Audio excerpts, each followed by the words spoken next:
Congkrang kekasih bayangan. Siapa nih yang masih jadi kekasih bayangan? Ini enak banget ya jadi kekasih bayangan. Hari gini kekasih bayangan. Enggak dong. Baik, masih kita bicarakan ya soal, masih kita bahas ya mengenai sungai. Dan memang ya, kalau tadi kita ngobrolin tentang bahwa ternyata perilaku sungai itu mirip-mirip dengan manusia. Ada yang bersahabat, ada yang ganas, ada yang galak, ada yang pokoknya bermacam-macam. Tapi yang lebih menarik lagi, setiap sungai itu ternyata punya karakter masing-masing. Jadi kalau misalkan kita melintas di sungai-sungai tertentu itu kan, kita harus tahu dulu nih karakter tiap-tiap sungai, karena tidak sama satu sama lain. Ada juga nih sungai kayak Bengawan Solo misalnya ya, dia tuh kesannya ramah, tapi di satu sisi kadang-kadang muncul ganasnya pada saat meluap dan lain sebagainya. Tadi sudah kita singgung bersama gitu ya. Oke, sebelum saya lanjut ke masalah sungai mana saja nih yang kira-kira karakternya unik lagi. Nah, tapi sebelum saya ke sana, saya mau ini dulu deh, menyapa yang sudah bergabung melalui WA. Ada siapa nih? Oh, Pak Romli di Talun ya. Oke, selamat sore Pak Romli di Talun. Saat ini di Talun ya, tepatnya di sekitar Masjid Jami Talun. Ini sudah mulai diguyur hujan serta sesekali angin bertiup agak kencang. Nah, oke. Minta lagunya aja Armada. Oke ya. Ya memang ya, belakangan ini cuaca nampaknya memang lagi ekstrim-ekstrimnya, bahkan bisa dikatakan ada potensi badai yang muncul sewaktu-waktu di Pekalongan dan sekitarnya. Kemarin tadi pagi aja pas saya nengokin HP gitu ya, nah kalau dari pantauannya mana nih Google itu menyatakan kalau ini ada badai. Wah, saya ngeliat kok nggak ada, ya mungkin di daerah lain atau di sekitar Pekalongan. Nah, pokoknya tetap berhati-hati, tetap jaga lingkungan. Kalaupun misalkan ada banjir ya, segera saja deh ya. Nah, seperti yang kita bahas sore ini, kita ngomongin soal sungai yang tingkah lakunya tidak jauh beda dengan manusia.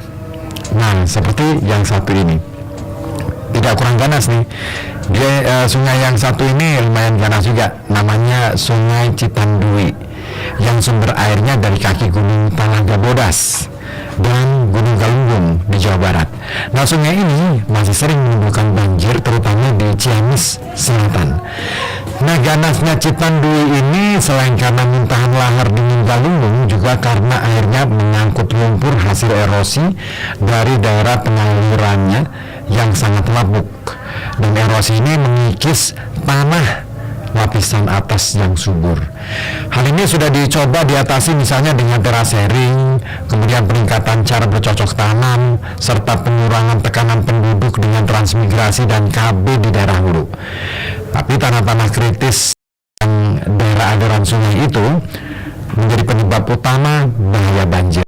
Nah, tiadanya tanaman penutup ini membuat sebagian besar air hujan tidak meresap ke dalam tanah dan terjadilah banjir. Ya, penyebab banjir ini rutin lainnya ya, penyebab rutin lainnya ya. Ini terutama di Ciamis Selatan adalah perbedaan tinggi di kawasan hulu dengan muara sungai yang tidak seberapa besar. Dan ditambah proses pendangkalan yang terus-menerus di daerah muara sungai Citandui, sehingga laju air ini cenderung melambat terbuang ke samudra Indonesia. Nah, tingkah laku sungai memang ya macam-macam, tapi sungai di Jawa memiliki persamaan. Seperti dikatakan oleh Marjono, sungainya relatif pendek, sempit, dan dangkal. Kemampuan menampung air terbatas sehingga mudah meluap, menimbulkan banjir atau genangan.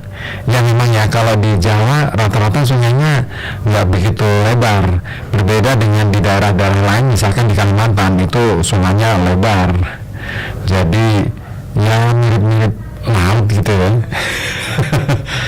Nah, Bengawan Solo misalnya, sungai terpanjang di Jawa pun hanya 540 40 km panjangnya. Sementara Kapuas di Kalimantan ini bisa mencapai 1.369 km. Sementara Barito ya, ini panjangnya mencapai 2.344 km. Sungai-sungai di Kalimantan yang panjang dan juga lebar bisa dimanfaatkan sebagai jalur lalu lintas air. Panjang sungai yang bisa dilayari ini mencapai 500 km. Nah, sementara sungai di Jawa yang bisa dimanfaatkan untuk pelayaran hanya Bengawan Solo bagian hilir sepanjang 100 km. Itu pun hanya perahu-perahu kecil untuk penyeberangan. Lalu mengapa ya sungai-sungai kita itu airnya keruh? Nah, ini dia. Banjir di Jawa kebanyakan terjadi di daerah aliran sungai yang mengalir ke Laut Jawa. Selain kapasitas saluran terbatas, kemiringan sungai itu juga relatif kecil. Nah, berbeda dengan saudara-saudaranya yang melepas airnya ke Samudra Indonesia atau Samudra India. Meski relatif lebih pendek daripada sungai yang mengalir ke utara, beberapa sungai yang mengalir ke pantai selatan punya slope atau kemiringan yang cukup besar, sehingga air itu dapat cepat dialirkan ke laut. Ya, kalau Anda pernah mampir ataupun main ke di daerah-daerah sungai yang mengalirnya ke selatan ya, itu biasanya lebih curam. Bener sih. Nah, timbulnya banjir ini bukan hanya akibat kondisi fisik sungai yang begitu tetapi juga karena musnahnya sebagian hutan. Seperti diperkirakan oleh S. Indro Cahyono ketika itu koordinator unit pelayanan SKEPHI atau Sekretaris Bersama Pelestarian Hutan Indonesia. Dia katakan bahwa hutan di Pulau Jawa ini pada data tahun 1990 ya, ini tinggal tersisa 15% dari luasan daratan. Akibat lenyapnya sebagian hutan, raib pula 770 ton tanah subur tiap tahunnya. Nah, kerusakan hutan itu juga membuat hampir semua sungai di Jawa menjadi dangkal akibat sedimentasi gara-gara erosi di daerah aliran sungai, ditambah erosi dari tepian sungai itu sendiri. Jadi, seperti dikatakan oleh Marjono, besarnya erosi permukaan yang diperkenankan sebenarnya hanya 1 mm, tapi umumnya tingkat erosi di Jawa sudah melebihi ambang tersebut. Nah, ini gimana nih cara mengatasinya kalau sudah begini? Nah, dan tinggi erosi ini bisa dilihat dari permukaan sungai yang berwarna kecoklatan karena besarnya kandungan lumpur yang terangkut. Jadi warna coklat itu kalau misalkan pada saat hujan seperti ini ya, itu karena banyak material lumpur ataupun tanah sedimen yang terangkut terbawa oleh aliran air, sehingga yang terjadilah pendangkalan yang cepat banget sedimentasinya. Nah, Sungai Cacaban di Jawa Tengah ini merupakan sungai dengan pelumpuran tertinggi di Jawa.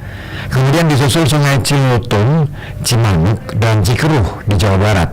Bengawan Solo dan Kalibrantas juga demikian. Nah, Kalibrantas ini mendapat beban tambahan dari pasir muntahan Gunung Kelut, dan itu juga dialami oleh Kali Progo dengan pasir dari Gunung Merapi dan Citandui dengan pasir dari Galunggung. Nah, menurut Marjono, sungai-sungai di Jawa ini umumnya dalam kondisi kritis, dalam arti keseimbangan ekosistemnya terganggu akibat kepadatan penduduk di daerah aliran sungai yang terbatas daya dukungnya. Malah di beberapa daerah aliran sungai kepadatan penduduknya lebih tinggi dari rata-rata. Dan itulah sebabnya semua sungai di Jawa perlu mendapatkan perhatian khusus dan prioritas pengelolaan. Semua itu perlu aliran dana raksasa. Gitu ternyata masalah sungai kayaknya memang sedang menjadi persoalan kita bersama. Nah, kira-kira mau nggak ya kita mikirin bareng-bareng tentang sungai kita? Banget tuh. Harusnya mau ya. Karena ada nih satu penelitian yang menarik yang saya akan bawakan kepada Anda, bahwa ternyata ada nih sungai yang punya perilaku mirip banget dengan manusia. Ya, ada sungai yang bernafas seperti manusia. Sungai manakah itu? Oke, saya tunggu atensi Anda di 0285447474 ataupun yang WhatsApp di 0855420912 ya. Silakan yang mau bergabung untuk menyampaikan komentar, tanggapan ataupun yang lainnya ya. Terima kasih tadi Pak Romli ya di Talun ya, mintanya mana nih? Aduh, armadanya yang itu nggak masuk nih. Oh ini, oke deh, asalkan bahagia ya. Ya, semoga aja Pak Romli dan keluarga di tahun berbahagia.